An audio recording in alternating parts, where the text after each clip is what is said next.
All right, welcome back to the ABCs of Health. Today it's all about hydrate, the letter H.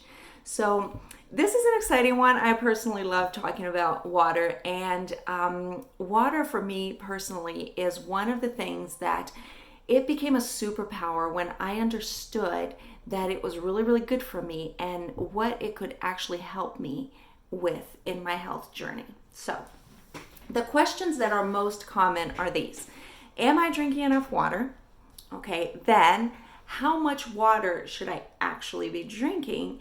And the third one is, does coffee count as water? Now, personally, I don't drink coffee, so that's never been a personal question, but that is a question that's asked a lot. And no, coffee does not dehydrate you, and yes, that counts for your water intake. Anyway, how much water should you drink? Now, there's no hard number for this because this is just so incredibly variable. I'm going to give you the rule of thumb. It's generally accepted that 8 to 10 cups of water is a good thing for a healthy adult to aim for. Now, that being said, there are so many factors that influence how much water your body actually needs. So our bodies are made up of about 60% of water. Our brains are massively made up of water. We need water in our cells, in our muscles, bodily fluids. There's a lot of water that's necessary for our body to function well. So water is really, really important. That being said, how much water you need is very, very variable because of things like how much you urinate during the day, how much you sweat during the day, if you live in a warmer climate, if it's a warm season, are you sweating more? Do you need more water? Do you live in a cold climate? Is it a cold season and you're just not sweating as much? Are you pregnant? Are you breastfeeding? Are you an athlete? Are you training for something specific? Do you have water retention? I mean, the list could go on. There are so many factors that go into how much water that you should drink. So the first thing for you to think about is actually super, super simple. Are you thirsty? If you get to the point of being thirsty, like being parched and desperately need water, you've gone a little too far. So you should have had water a little sooner. But you also don't have to make yourself consume a massive amount of water just because you had this random number in your head and you want to reach that amount of water. So I know this sounds super vague because there's no specific answer for this. And while excess water is a serious issue, it's difficult for people to actually get to the point where they drink enough water for it to become a problem. So you don't want to be chugging water like it's the solution to every single health issue that you may be feeling. But it is important to pay attention to your water consumption. So the first thing is to not get to the point of being very thirsty. If you're thirsty, drink water, but try to find some signs before that or incorporate a few habits before you get to the point of being extremely thirsty.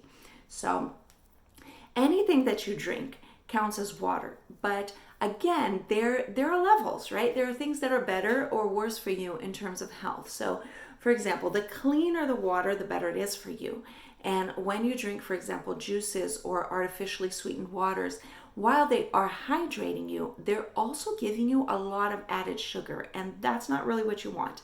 When it comes to juice drinks or pop and energy drinks and sweetened drinks, all these things, while they will hydrate you, they may not be your best choice in terms of health or if you're on a weight loss journey, because for reasons other than hydration, you don't want that to be the sole source of your water because of sugar content.